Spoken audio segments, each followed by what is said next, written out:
Hello everybody. I am making this video today on the advice of someone that I trust, and yeah, let's start from there.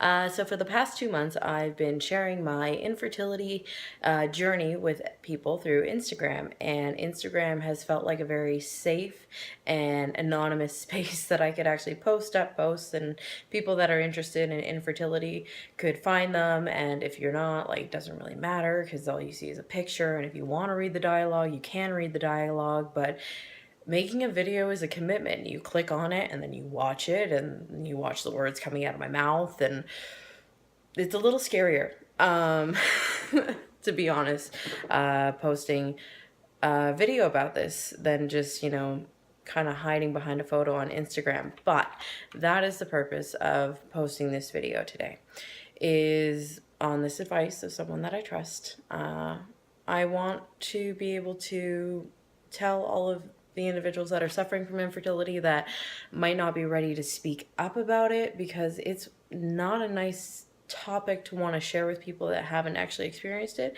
that you are not alone, that at least I'm here. There's communities around the world for it. There are so many people through social media, like on Instagram, through hashtags, you can find lots of other women that are willing to share their stories. But I thought, hey, what the hell, maybe I'll make a video about it and let you know that you're not alone, because I'm here for you. Okay, so how about I explain a little bit about my infertility, or not my infertility, the infertility of my husband and I as a couple.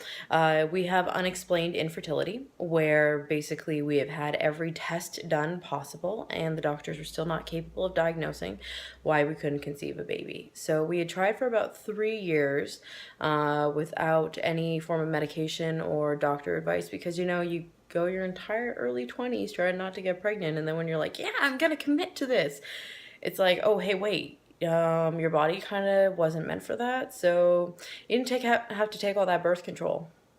Well, yeah. So either way, we tried for 3 years before I finally went to the doctor, and I was like, hey, we're trying, not trying, because that's something that couples say when they want a baby but don't want to be like, yeah, we really want a baby.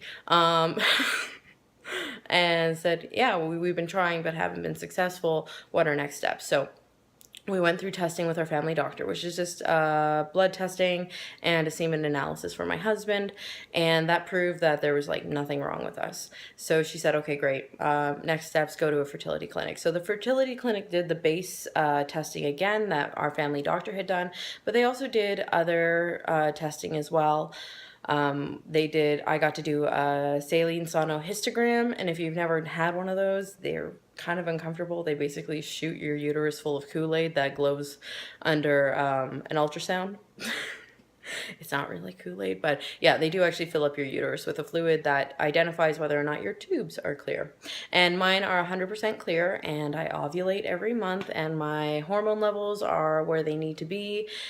And it just didn't make much sense. So the doctor said, okay, great, we're going to throw you on Clomide. So what is Clomide? It is a form of estrogen that helps you make extra eggs, because maybe it was just the fact that, maybe the sperm wasn't landing on the egg, and if we have more eggs, then that increases the probability of conception. So we did that for about a year, where we consistently increased the doses until I got to about 4 Clomide pills.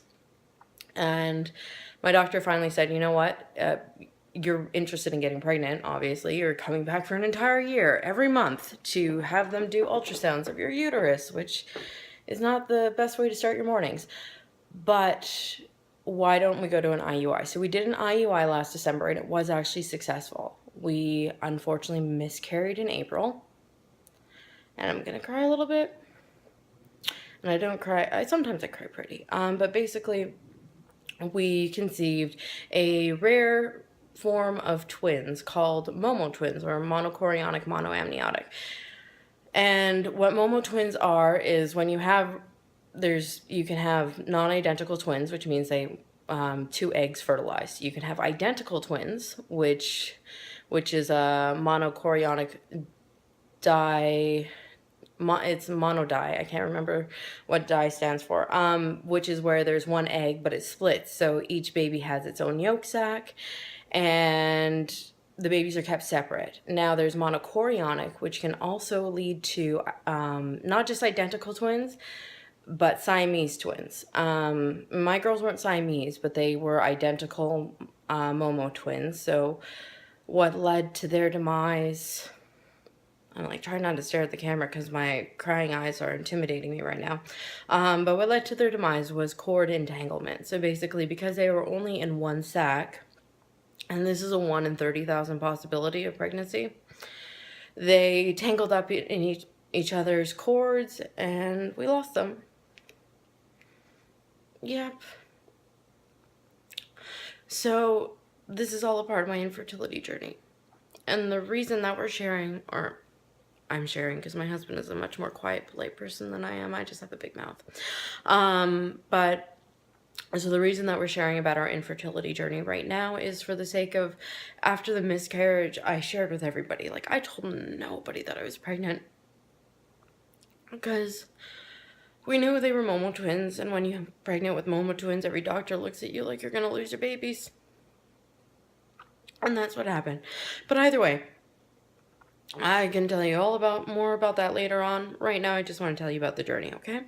So, basically, after the miscarriage, telling everybody, I realized what the fuck was the point of not talking to anybody about my infertility for the past year, of going to see the doctor, of going to have these ultrasounds done pretty much 7 days out of the month, which are really fun. You get to really know the ladies. And by ladies, I mean the lovely technicians who do the vaginal ultrasound for you. But we spent an entire year doing this where I didn't tell anybody because I thought, you know what, nobody needs to know, right? And then I thought, after the miscarriage and waiting 3 regular cycles, which is the recommendation of your doctor, listen to your doctor, before you start trying to conceive again, that, just fuck it. I'm going to tell everybody. I'm going to welcome you on our infertility journey because this is a topic, just like miscarriages, that most people don't really open up and talk about, but it's everywhere. And I just wanted to be capable of, sharing my story for those that currently aren't comfortable with it, to know that somebody else is out there going through what they're going through, and it might not be on the same level, but at least, when we're talking IUI, IVF, ICSI, we're all like, yeah, I know what's going on. I will cover those in a moment. But it's really kind of crazy the number of people that have reached out to me just from the Instagram, which, like I said, I feel a little anonymous on and a little bit more in my comfort zone. But this video, I hope, reaches individuals that are currently suffering from infertility, and I hope it comforts you to know that there's someone like me that not only suffers from infertility, but also suffers from having a miscarriage, that I am approachable, I am reachable. You can contact me if you want to have a conversation through my Instagram, through my Facebook, which is all Carla's Handiwork. And I will get back to you because sometimes all you need is someone that understands. And you might not have that in your social circle. You might, though, but they're not ready yet to talk about it. So currently, my husband and I have done our second IVF, which stands for intrauterine insemination, where because they can't identify what's wrong with us, the intrauterine insemination it's invasive, but not invasive as an IVF. But basically, they take my husband's sample that's been scrubbed, and they take a catheter, and they go insert it past my cervix, and they insert his semen into my cervix so that it has a higher probability of getting to the egg faster. And I've also been on gonal F medication during both of these, which makes my hormones go, woo. So if I cry a little extra more than usual, because I'm not typically a crier, it's because of that. But so they basically insert the semen past the cervix, right into the uterus, closest to the tubes that have the eggs that are available. This go around, we had 2 eggs available because of the medication that we're on, which is Gonal F.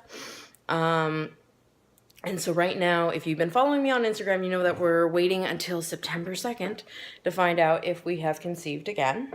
And last month we did do an IUI, but we didn't conceive. We only had 1 egg. I was a little sad, but with IUIs, if you don't know, the probability of conceiving on the first IUI done is a 10 to 15% probability.